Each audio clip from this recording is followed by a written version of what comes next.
3,690 कोटीची जी तरतूद आहे ती त्या ठिकाणी अर्थ विभागाकडून प्राप्त झालेली आहे आणि या महिन्याचा जो लाभ आहे हा त्याच्यातून वितरित होणार आहे. आणि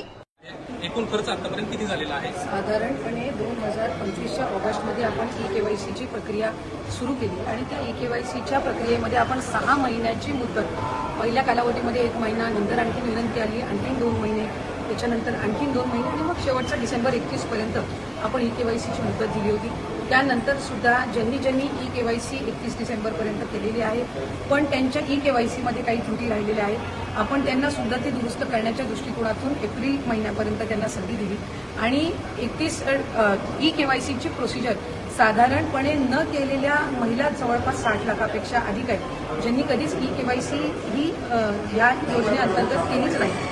त्यानंतर इन्कम टॅक्सचा जो डेटा आहे तो साधारणपणे 5 लाख आणि त्याच्यानंतर ई-केवायसी करत असताना आणखीन 9.5-10 लाखाचा जो डेटा आहे तो त्याच्यामध्ये त्यांचं जे आर्थिक उत्पन्न आहे त्यांच्या घरातल्या म्हणजे पतीचं असेल किंवा वडिलांचं असेल हे त्या ठिकाणी ई-केवायसीमध्ये आढळून आलं. अशी साधारणपणे एक 14-15 लाखाची त्या ठिकाणी संख्या आहे ज्यांच्याकडे वाहनं होती आणि वाहनांमुळे त्या ठिकाणी त्यांनी अर्ज भरलेले होते पण तरी वाहनं त्यांच्या नावाने असल्यामुळे असा काही 4.5-5 लाखाचा डेटा आहे आणि त्यामुळे ज्यांना वारंवार संधी देऊन सुद्धा ई-केवायसीची प्रक्रिया झाली नाही त्यांना त्या ठिकाणी योजनेचा लाभ आणि जे काही नियम आणि निकष ठेवलेले होते त्यानुसार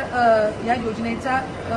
लाभाच्या दृष्टिकोनातून सरकारने त्या ठिकाणी निर्णय घेतला आणि कुठलीही पात्र महिला ज्यांनी ई-केवायसीची प्रोसिजर केलेली आहे आणि तरी सुद्धा तिला त्या ठिकाणी लाभ मिळत नाही आहे अशा पद्धतीचा कुठल्याही पात्र महिलेवर अन्याय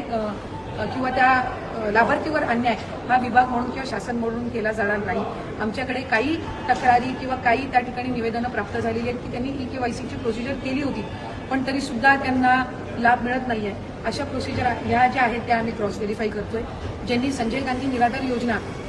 आणि लाडकी बहीण योजना दोन्हीचे अर्ज भरलेले होते आणि दोन्हीकडूनही त्यांना जर लाभ मिळत नसेल तर त्यांना दोन्हीपैकी एका तरी योजनेचा लाभ हा देण्याच्या दृष्टिकोनातून सुद्धा जे काही क्रॉस व्हेरिफिकेशन आहे ते सुरू आहे आणि एक कुठलं तरी चॅनल माध्यमांच्याकडे आणि काही आर्टिकल्समध्ये सुद्धा आलेलं आहे की एकट्या बीड जिल्ह्यामधून 28 लाख महिला अपात्र झालेल्या आहेत. खरं तर बीड जिल्ह्याची लोकसंख्या जवळपास 30-32 लाख आहे तर त्याच्यातल्या 30-32 लाख लोकसंख्या असलेल्यामधले 28 लाख हे कसे काय अपात्र होऊ शकतात. त्यामुळे कुठे ना कुठेतरी जी काही बातमी आहे किंवा जो काही डेटा आहे त्याच्यामध्ये काही तथ्य नाही. बीड जिल्ह्यामध्ये साधारणपणे रजिस्ट्रेशनमध्येच जवळपास रजिस्ट्रेशन करतानाच 6-6.5 लाख काहीतरी रजिस्ट्रेशन होतं आणि त्याच्यातल्या पात्र ठरलेल्या या सुमारे 4 का 4.5 लाख महिला आहेत आणि त्यांना लाभ हा सुरू आहे. 9 लाख आकडा जो सांगितला जातो याच्यामध्ये काय तथ्य? मुख्यमंत्री म्हणाले होते जवळपास 81 लाख, त्याच्यामध्ये 12 लाखाची वाढ झाली आहे का जे सांगितली जाते? त्याच्यामध्ये वाढ झालेली नाही. टोटल जे रजिस्ट्रेशन झालेलं होतं ते 2,63,00,000 होतं जे सुरुवातीला झालेलं रजिस्ट्रेशन होतं आणि त्याच्यातूनच ज्या पात्र आहेत त्या साधारणपणे जो आकडा होता तो 2,43,00,000 आणि 2,47,00,000 होता. हे टोटल जे रजिस्ट्रेशन आहे ते जर आपण धरलं आणि हा आत्ता जो लाभार्थ्यांचा जो फायनल आकडा धरला तो हा टोटल मिळून हा साधारणपणे तो आकडा जो आहे तो 92 लाखापर्यंत जातो. पण टोटल रजिस्ट्रेशन 2,63,00,000 होतं त्याच्यातले कदाचित म्हणजे त्याची नोंद धरून हा कदाचित हा डेटा येत असेल पण साधारणपणे आत्ताच्या घडीला आपण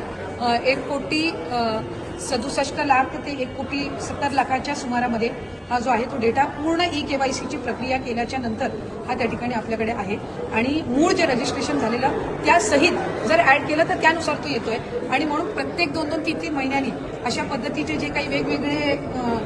लॉजिक्स किंवा लॉजिस्टिक्स धरून जे आकडे येतात त्याच्यामुळे हे कन्फ्युजन आहे. पण साधारणपणे स्ट्रीमलाईन होण्याच्या दृष्टिकोनातून ही योजना ई-केवायसी ही बंधनकारक आहे आणि ही फक्त लाडकी बहीण योजनेसाठी नाही तर आपण जर बघितलं तर नमो शेतकरीसाठी सुद्धा ई-केवायसी आहे. मदत पुनर्वसनमधून आपण जो काही नुकसान भरपाई देतो त्याला सुद्धा ई-केवायसी ही कंपल्सरी आहे. ज्या डायरेक्ट डीबीटी स्कीम्स आहेत डायरेक्ट बेनिफिशरी ट्रान्सफरच्या स्कीम्स आहेत त्या सगळ्यांमध्ये ई-केवायसी ही कंपल्सरी आहे.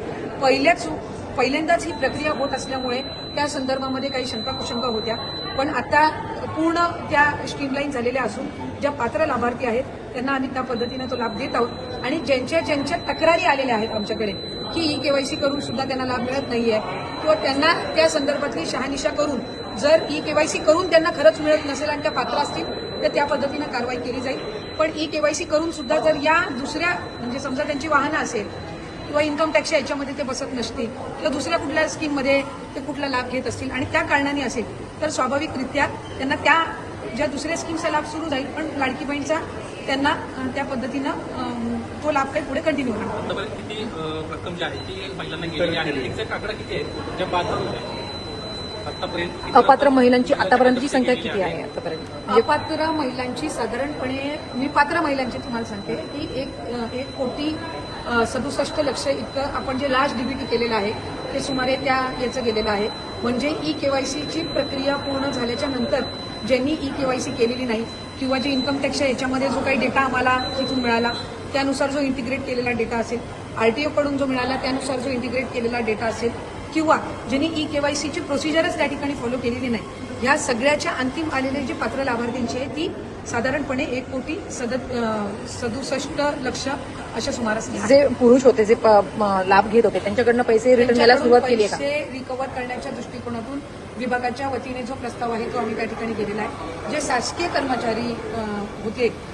त्यांच्या संदर्भातली जी प्रक्रिया आहे ती साधारणपणे 8-10 महिन्यापूर्वीपासूनच सुरू झालेली आहे आणि ती मूळ फायनान्शियल ट्रेजरीमध्ये जी त्यांनी एक सेपरेट त्याच्यामध्ये अकाउंट करून दिलेली आहे ती त्याच्यामध्ये जमा होत असते, ती विभागाकडे परत जमा होत नसते. आणि जसं राज्याचे मुख्यमंत्री देवेंद्र फडणवीस साहेबांनी सुद्धा काही दिवसांपूर्वी सांगितलं की जे पुरुष आहेत आणि ज्यांनी महिलांच्या नावाने लाभ घेतलेला असेल त्यांच्याकडून जी काही रकमेची वसुली केली